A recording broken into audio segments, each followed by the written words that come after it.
गांव के किनारे एक छोटा सा खेत था जहां हरदम मेहनत करता रहता था एक दुर्बल किसान राम सिंह। उनके घर में एक बेटा था जिसका नाम था रमन। रमन को काम करना कभी पसंद नहीं था। वह हमेशा घर में बैठकर आराम करना पसंद करता था। एक सुबह जब राम सिंह अपने खेत में काम कर रहे थे, तभी रमन उठा और धीरे धीरे बाहर आया। वह देखता था कि उसके पिता कितनी मेहनत से काम कर रहे हैं। राम सिंह ने रमन को देखकर कहा, बेटा, आज तुम भी मेरे साथ आकर काम करो। खेतों में बहुत काम है और मेरी मदद की जरूरत है। लेकिन रमन ने कहा, पापा, मुझे थोड़ा और आराम करना है, मैं बाद में आ जाऊंगा। राम सिंह निराश होकर काम करते रहे। दिन भर काम करते करते राम सिंह थक गए। जब वह शाम को घर लौटे तो रमन को घर पर ही सोते हुए पाया। राम सिंह ने उसे जगाया और कहा, बेटा, तुम्हें भी काम करना सीखना होगा। घर में बैठकर आराम करना तुम्हारे लिए अच्छा नहीं है। लेकिन रमन ने कहा, पापा, मुझे काम करना पसंद नहीं है, मैं आराम करना पसंद करता हूं। राम सिंह निराश होकर चुप हो गए। एक दिन जब राम सिंह खेत में काम कर रहे थे, तभी गांव के एक बुजुर्ग आकर उनसे मिले। बुजुर्ग ने कहा, राम सिंह जी, आपके बेटे की आलसी आदतों के बारे में सुना है, क्या आप उसे काम करने के लिए प्रेरित नहीं कर सकते? राम सिंह ने कहा, जी हाँ, मैं कई बार उसे काम करने के लिए कहता हूं, लेकिन वह हमेशा बहाने बना देता है। बुजुर्ग ने कहा, राम सिंह जी, आप उसे समझाएं कि काम करना कितना महत्वपूर्ण है। उसे यह समझाएं कि आलस्य से कैसे नुकसान होता है। राम सिंह ने कहा, ठीक है, मैं उसे समझाने की कोशिश करूंगा। वह बुजुर्ग से विदा लेकर घर लौट गए। रमन की आलसी आदतें अब उसके पिता राम सिंह को गहरी चिंता देने लगी थीं। वह अक्सर अपने दोस्तों के साथ समय बिताता था और खेलने में व्यस्त रहता था, जबकि उसके पिता खेतों में मेहनत करने में लगे रहते थे। राम सिंह बार बार रमन से खेतों में मदद करने के लिए कहते, लेकिन रमन हमेशा कोई न कोई बहाना बना देता था। एक दिन राम सिंह रमन से कहा, बेटा, खेतों में काम करने में मदद कर। देख, फसलें बहुत अच्छी हो रही हैं और हमारे पास बेचने के लिए काफी होगा। लेकिन रमन ने उत्तर दिया, पिताजी, मैं थक गया हूं, आप खुद ही काम कर लीजिए। राम सिंह ने कहा, रमन, तुम्हारी मदद की जरूरत है। अगर हम फसल बर्बाद होने से नहीं बचा पाए तो हमारा परिवार मुश्किल में पड़ जाएगा।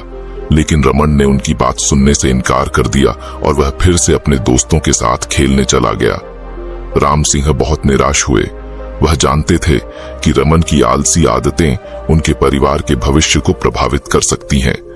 वह रमन को समझाने की कोशिश करते रहे, लेकिन रमन हमेशा उनकी बातों को नजरअंदाज कर देता था। एक दिन गांव में अचानक सूखा पड़ गया। धीरे धीरे खेतों में फसलें सूखने लगीं और किसानों के चेहरों पर चिंता छा गई। राम सिंह परेशान होकर रमन के पास आए और कहा, रमन, देखो, हमारी फसलें बर्बाद होने लगी हैं। अब हमें तुरंत काम करना होगा, नहीं तो हमारा परिवार मुसीबत में पड़ जाएगा। लेकिन रमन ने फिर से उनकी बात सुनने से इनकार कर दिया। वह बस अपने दोस्तों के साथ खेलने में व्यस्त था और उसे अपने पिता की चिंता का कोई फर्क नहीं पड़ रहा था। एक दिन जब राम सिंह बहुत बीमार पड़ गए तो ना चाहते हुए भी रमन को खेतों में काम करना पड़ा। वह घबरा गया क्योंकि उसने कभी इतना काम नहीं किया था। लेकिन फिर उसे अपने पिता की सलाह याद आई, बेटा, मेहनत करने से ही सफलता मिलती है। इस बात को याद करके रमन ने खेतों में जाकर काम करना शुरू कर दिया। शुरू में उसे बहुत कठिनाई हो रही थी। उसके हाथ दर्द करने लगे और वह थक गया, लेकिन वह हार नहीं मानना चाहता था। उसने खुद को प्रेरित किया और काम करना जारी रखा। धीरे धीरे उसकी मेहनत का परिणाम दिखने लगा। उसने देखा कि फसलें अच्छी हो रही हैं और खेत साफ हो रहे हैं।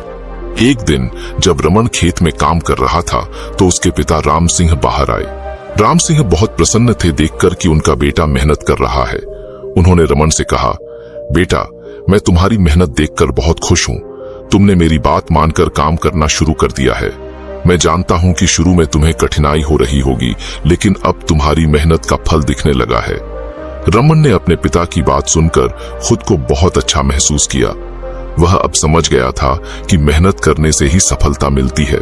उसने अपने पिता से माफी मांगी और कहा, पिताजी, मैंने आपकी बातों को नहीं माना और आलस्य में डूबा रहा, लेकिन अब मैं समझ गया हूं कि आप सही थे। मेहनत करने से ही हम अपने लक्ष्यों को प्राप्त कर सकते हैं। राम सिंह ने रमन को गले लगाया और कहा, बेटा, मैं तुम्हारी इस बदलाव से बहुत खुश हूँ। तुमने अपने आलस्य को छोड़कर मेहनत करना शुरू कर दिया है। अब तुम्हारी फसलें अच्छी हो रही हैं और गांव में खुशहाली लौट आई है। मैं जानता हूँ कि तुम्हारी यह सफलता तुम्हारी मेहनत का ही परिणाम है। रमन ने अपने पिता की बातों को ध्यान से सुना और उन पर गौर किया। वह अब समझ गया था कि मेहनत के बिना कोई भी सफल नहीं हो सकता। उसने अपने आलस्य को छोड़कर खेतों में काम करना जारी रखा और धीरे धीरे उसके मेहनत का फल दिखने लगा। गांव के लोग भी रमन की मेहनत और उसकी सफलता से प्रभावित हुए। वे उसकी तारीफ करने लगे और कहने लगे, देखो, रमन ने अपनी आदतों को बदल दिया है और अब वह एक सफल किसान बन गया है। उसकी मेहनत का फल उसे मिल रहा है। एक दिन गांव के मुखिया रमन के पास आए और उससे कहा, रमन, तुमने अपने जीवन में बहुत अच्छा बदलाव किया है। तुम्हारी मेहनत और जिम्मेदारी का हम सब गवाह हैं। तुमने हमें यह सिखाया है कि कैसे एक व्यक्ति अपने जीवन में सकारात्मक बदलाव ला सकता है।